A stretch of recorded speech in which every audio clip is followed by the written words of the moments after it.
कहे साल bag mean हीन जाति रे मुयवन, कहे साल बेग हीन जाति रे मुयवन, श्रीरंगा चरण तल करिय सभवन, अहे नील शैल प्रबल मतावरण, प्रबल मतावरण, मुआरत नलनी बनकु कर दलन, अहे नील शैल।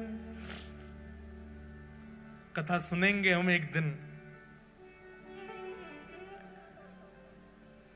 सालबेग एक मुसलमान पिता का पुत्र है। सालबेग, उसकी मां ब्राह्मणी है।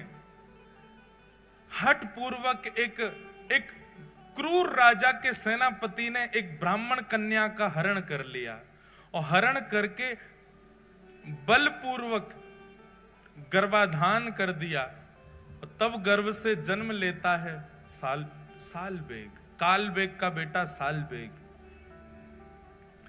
मां मन में विचार करती है कि अब मेरे साथ जो हुआ सो हुआ, लेकिन कम से कम मैं अपने पुत्र को भगवत भक्त तो बना दूं।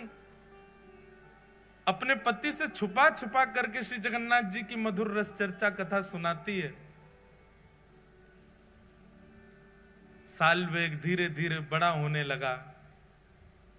एक दिन गांव के बहुत सारे वैष्णव बैलगाड़ियों में बैठ करके जा रहे थे। सालबेग ने मां से पूछा, ये सब कहां जा रहे हैं? तब मां ने बताया, जिन जगन्नाथ जी की कथा तो सुनता है ना रात्रि में, वही जगन्नाथ रथ में आरूढ़ होकर के अपनी मैया से मिलने जा रहे हैं सालबेग, और उनको अपनी मां तक ले जाने के लिए सब वैष्णव इकट्ठे हो रहे हैं। सालबेग कहता है, मां मुझे भी दर्शन करना है श्री जगन्नाथ जी का। मां कहती है, नहीं बेटा, तू अगर गया तो तेरे पिता कितने क्रूर हैं तू जानता है ना, तुझे मार देंगे, और तू अगर चला भी गया तो शायद लौट के आए तो मैं जीवित नहीं मिलूंगी। तू एक काम करना, यहीं से जगन्नाथ का स्मरण कर ले। तू तो जानता है ना, तूने तो बचपन से सुना है उनका स्वरूप कैसा है। उनके रथ का नाम बता जल्दी। सालबेग कहता है, नंदी घोष। मैया के घर का नाम बता जल्दी। बोले गुंडीचा। भैया का नाम बता। बोले बलभद्र भैया।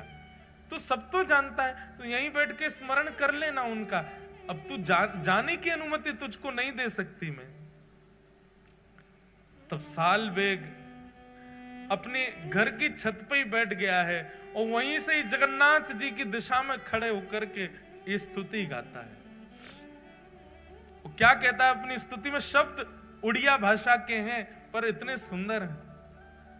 अरे नीलाचल पर्वत के मतवाले हाथी जगन्नाथ, मैं जानता हूं, मैंने कभी देखा नहीं है, पर मुझे पता है आप मतवाले हाथी की तरह उछल उछल करके उस नीलाचल पर्वत से उतर करके आते हो। लेकिन हाथी का एक स्वभाव होता है कि वो जब भी कमल के वन को देखता है तो कीचड़ में प्रकट हुए कमल को सूंड से पकड़ करके पैरों से रौंद देता है। मुआरत नलनी बनकु कर दलन। हे जगन्नाथ, मेरे हृदय रूपी आर्त के सरोवर में जो दुनिया भर के कमल प्रकट हो गए, जो मुझे आपसे मिलने से रोक रहे हैं, चाहे वो मेरे पिता हो, चाहे वो मेरी जाति हो, इन सब कमलों को अपने हाथ से पकड़ करके रौंद दीजिए ना।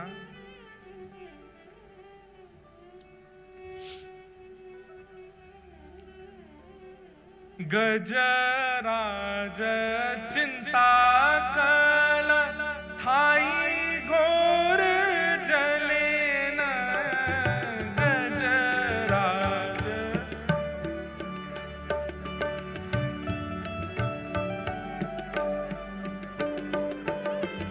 गजराज चिंता कल थाई घोर जले न गजराज।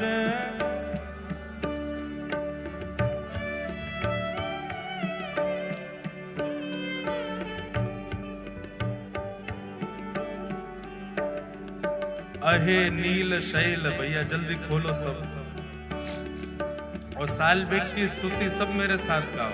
उड़िया में मत खोल लेना, नहीं तो समझ में नहीं आएगा।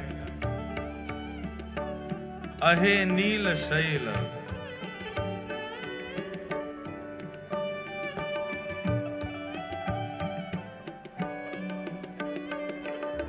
गजराज चिंता कल थाई घोर जले न गजराज।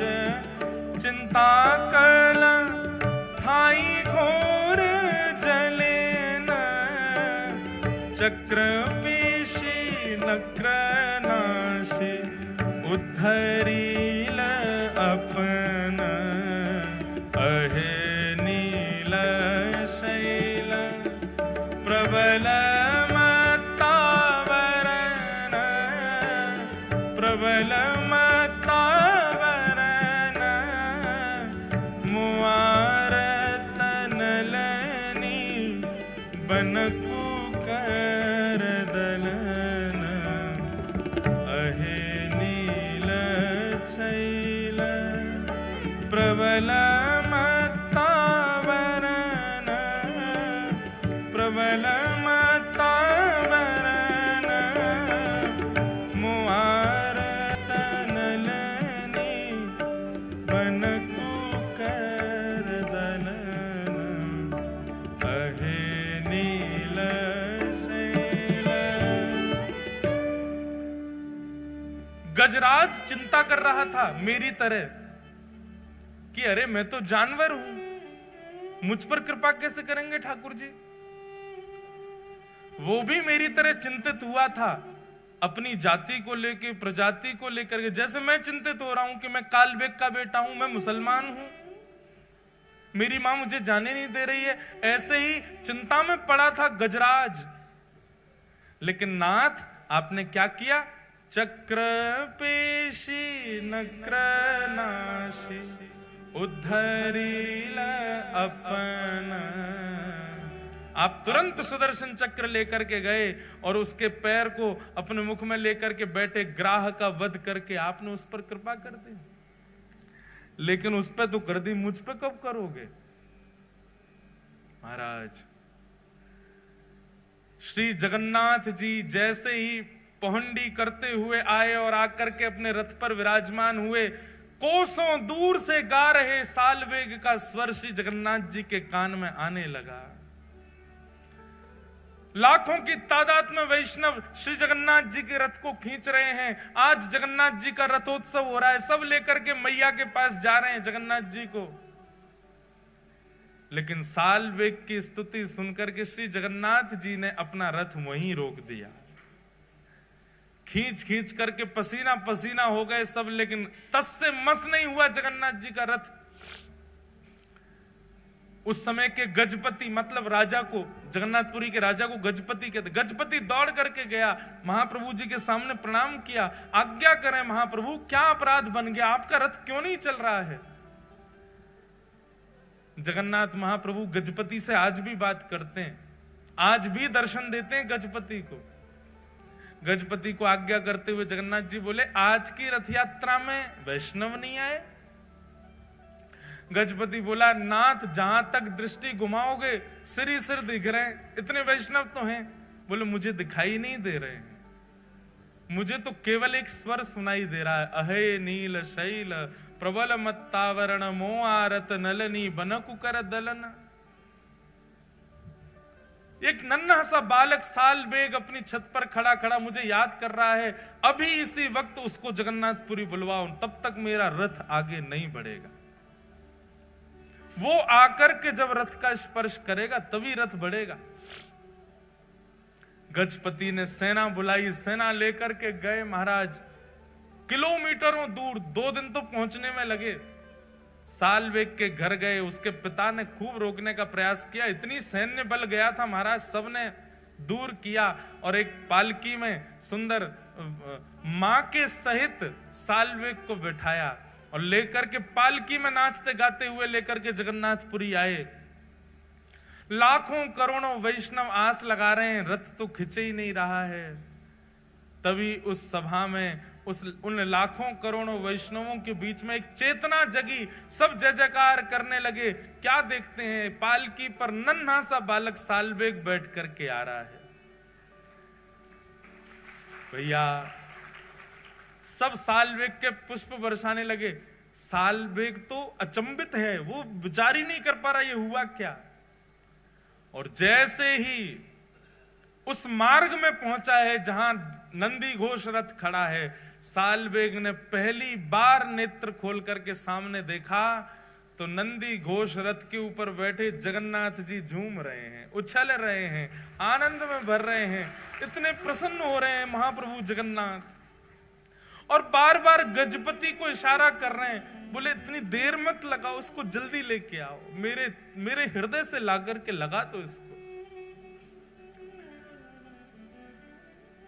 यहां सालबेग रथ के ऊपर चढ़ रहा है और श्री जगन्नाथ जी झूम झूम करके मचल मचल करके अपनी बाहें फैला करके खड़े, ले आओ इसको मेरे हृदय से लगा दो।